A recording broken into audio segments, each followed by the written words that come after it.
पूरी दुनिया में एक ऐसा नेता जिसके फॉलोअर्स सबसे ज़्यादा हैं और इसी वजह से वो दुनिया में सबसे ज़्यादा लोकप्रिय राजनेता बन गए हैं। आज मोटू टॉक्स चैनल पर हम जानेंगे दुनिया के सर्वप्रिय नेता मोदी जी के बारे में, क्योंकि आज सोशल मीडिया के प्लेटफॉर्म एक्स पर पीएम मोदी के दुनिया में सबसे ज़्यादा फॉलोअर्स हैं। इनके एक्स सोशल मीडिया प्लेटफॉर्म पर 10 करोड़ से ज़्यादा फॉलोअर्स हैं और इसी वजह से ये दुनिया के सबसे ज़्यादा जाने माने लोकप्रियता नेता बन गए हैं। 2014 में पीएम बनने के बाद अंतर्राष्ट्रीय रंगमंच पर मोदी ने शानदार उपस्थिति दर्ज कराई है। मोदी की साहसिक, स्पष्टवादी, संतुलनकारी और समन्वयकारी विदेश नीति ने दुनिया भर के लोगों का ध्यान भारत की ओर खींचा है। उनका दो विरोधी ध्रुवों को साधने का कौशल एकदम अद्भुत है और इनकी ये सबसे बड़ी खासियत है कि लोग इनके बारे में कितनी भी बुराई करते हैं, लेकिन कभी भी ये उन्हें पलटकर जवाब नहीं देते हैं। ये लोगों को जवाब अपने कार्य को द्वारा देते हैं। रूस के साथ पारंपरिक मैत्री और संतुलन साधते हुए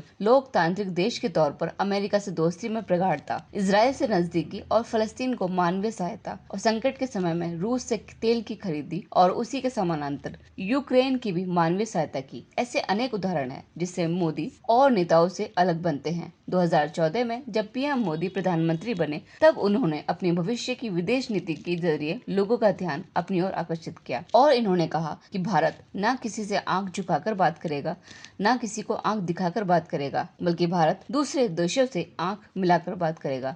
भारत ने संकट के समय विदेश में फंसे भारतीय नागरिकों को निकालकर देश की साख ऊंची की है। G7, G20, आसियान और क्वाड जैसे बड़े बड़े वैश्विक मंचों पर भारत की दमदार उपस्थिति बताती है कि मोदी के नेतृत्व में भारत की विदेश नीति को वैश्विक स्तर पर लोकप्रियता मिली है। मौजूदा दौर में मोदी के रूसी शासक पुतिन, अमेरिका राष्ट्रपति Joe Biden, crown Prince, Italy के प्रधानमंत्री मेलोनी, ऑस्ट्रेलिया के प्रधानमंत्री एंथनी, फ्रांस के राष्ट्रपति मैक्रो, डोनाल्ड ट्रंप और जैसे अनेक वैश्विक नेताओं से अच्छे संबंध है। रूस, यूक्रेन, इजराइल, फलस्तीन संघर्ष में मोदी शांति की सबसे बड़ी आशा है। मोदी ने रूस और यूक्रेन दोनों देशों की यात्रा कर दोनों को युद्ध से अलग रहने का संदेश दिया और उन्हें शांति का मार्ग, बुद्ध के मार्ग के बारे में बताया। और मोदी जी दुनिया में जाकर ये कहते हैं कि मैं बुद्ध की धरती से आया हूँ। उनके प्रयास को दुनिया भर में सराहा गया क्योंकि लोगों को युद्ध से ज्यादा शांति की जरूरत है और शांति का संदेश बुद्ध ने पूरे दुनिया में दिया है और इसी वजह से बुद्ध के फॉलोअर्स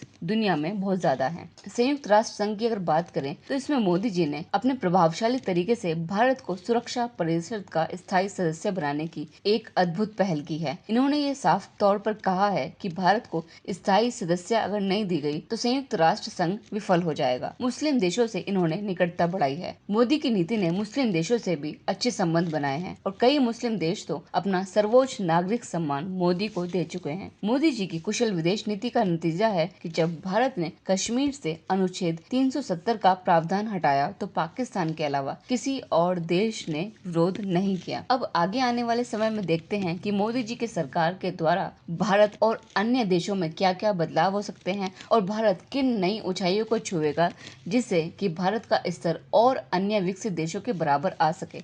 आपकी इस वीडियो के बारे में क्या राय है? अपनी राय जरूर दें और ऐसी ही न्यू वीडियोस के लिए मोटू टॉक्स चैनल को सब्सक्राइब करना ना भूलें।